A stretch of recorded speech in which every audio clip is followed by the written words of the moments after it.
What's going on, folks, and welcome to another one of my creature design and world building videos for my Kulgurath series here on the channel.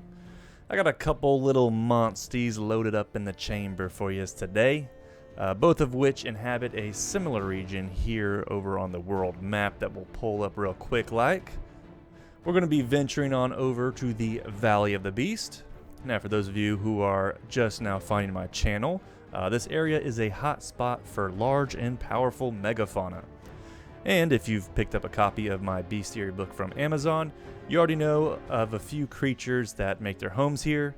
We got the barbarous drake, the behemoth, and the mighty Sobek.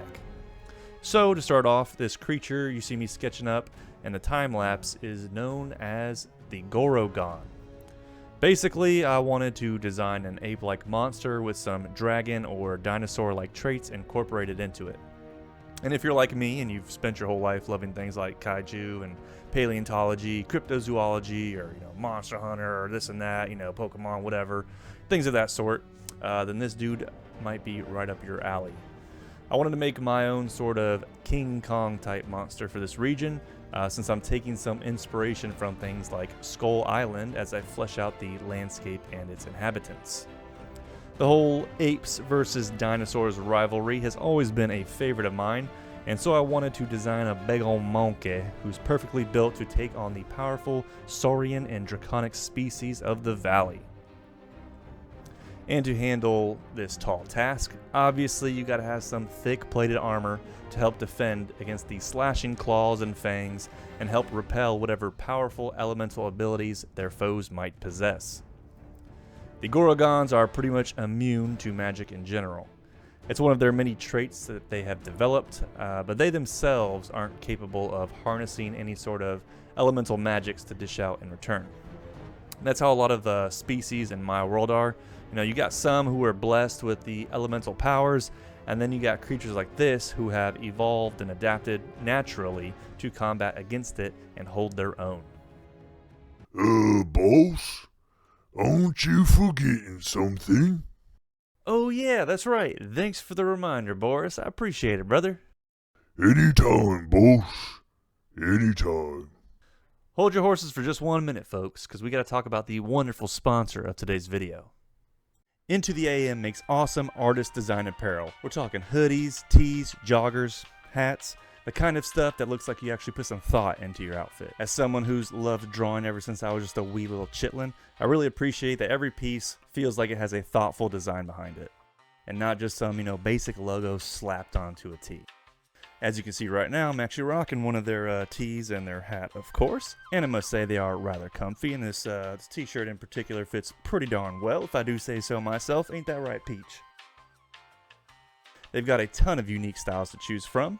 So whether your vibe is dark and edgy, which I kind of like that stuff, or more colorful and expressive, there's something in there for you. You can check them out at the link in the description box down below. They run sales pretty often, so keep an eye out for that. It's seriously worth a look if you want to level up what you're wearing without trying too hard. Big thanks to Into the AM for sponsoring this video. Now, let's jump back into the world of Kulgurath. Now, when figuring out the Gorogon's design, I also wanted to give them a large spiked tail like that of a dragon, and then incorporate some sort of horns to their skulls. Then the idea struck me to just give them a massive frill like that of a triceratops, because, why not?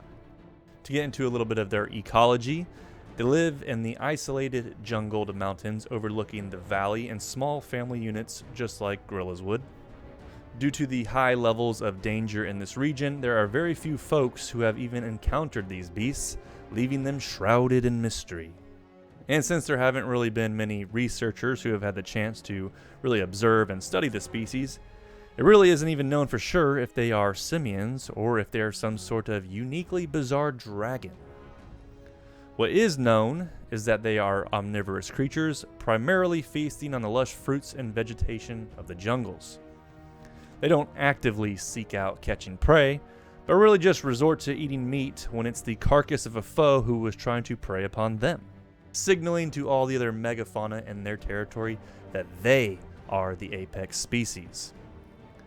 When it came to figuring out the color scheme for the Gorogon, I first started off with something more reserved, black and a little splash of silver as a nod to, silverback gorillas, and then a splash of red thrown in there like a warning display. But then I had the idea to take some inspiration from the Apes in one of the episodes of Season 1 of Primal, great cartoon by the way, where there was this one gorilla who was rocking a Triceratops skull as a helmet, and so I went with a bone-colored pattern instead. I was digging how intimidating it looked, so that's what I ended up sticking with. And you'll see once these drawings are wrapped up for the Gorogon that I decided to go back to a bestiary style layout for the finished piece. I kind of stopped doing that for a while just because it takes a lot more time and work, and it just wasn't sustainable long term for me to be doing that all the time if I wanted to upload stuff for the series consistently.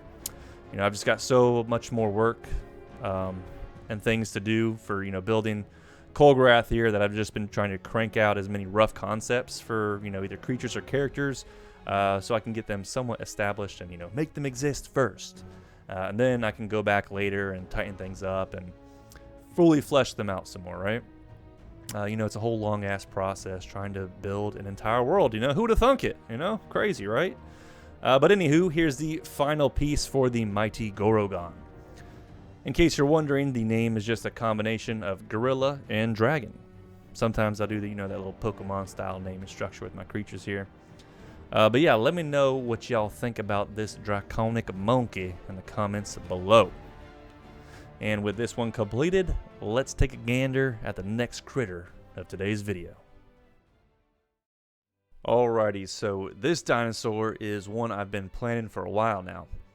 My favorite thing to do when coming up with creature designs is to incorporate something like totally random as a main theme to kind of base their concepts around.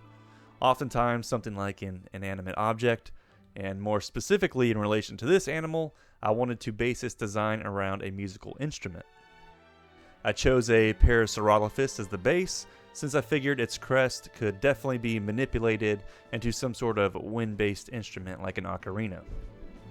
Now, I've never even held an ocarina or even met someone who plays one, but it's an instrument that I've always held in high regard, mainly just because of The Legend of Zelda Ocarina of Time is like one of the defining games of my childhood, and just simply one of the greatest games ever made, let's be real here.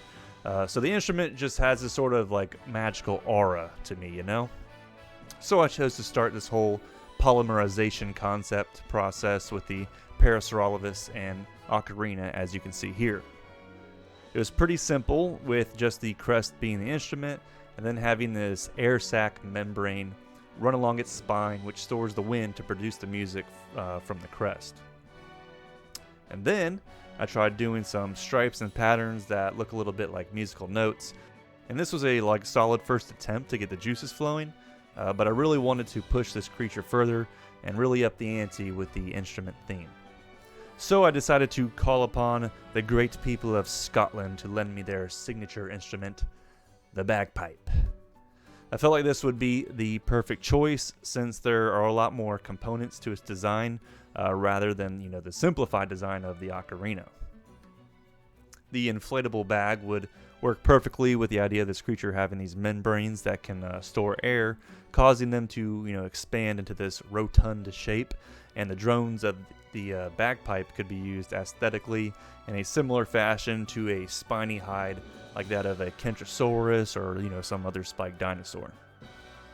And then make the crest similar in shape to the blowpipe. For some ecology, these creatures are known as Song-Crests. They roam the grassy lowlands and waterways in the valley in large groups. But rather than calling the group a herd, since we're doing a musical themed creature, their groups are called bands. Clever, yes, I know. And they use their musical appendages in a multitude of ways, such as general communication, which is far more advanced than your regular animal, because they can bend and manipulate the sounds to express different emotions and so forth. So it's even possible for people to somewhat understand these creatures on a far deeper level than something that just kind of lets out basic roar or cry. Their songs are also used in mating rituals or signaling nearby threats.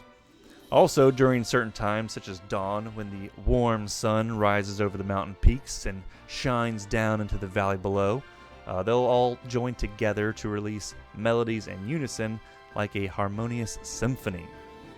So if you're just chilling out there in the valley, you'll get to witness a nice little dinosaur orchestra. You know, who could say no to a free concert like that? You know, no grossly overpriced tickets here, folks. Coachella could never. But anyways, here we have the completed piece for the Song-Crests. I also just sketched up a silly little bagpipe to throw in there since it, ties into the creature, of course. And there we have it, folks. That'll wrap it up for today's video. Do me a solid, hit the like button and subscribe to the channel if you like this sort of content and want to see more. Consider becoming a member to the channel if you want to show a little extra support, as well as have access to a whole exclusive playlist for some of my past drawing live streams. Also, grab yourself a copy of my official Kulgurath bestiary book over on Amazon if you want to immerse yourself some more within this world I've been building. Link below. Thanks for watching, folks, and I'll see you in the next one.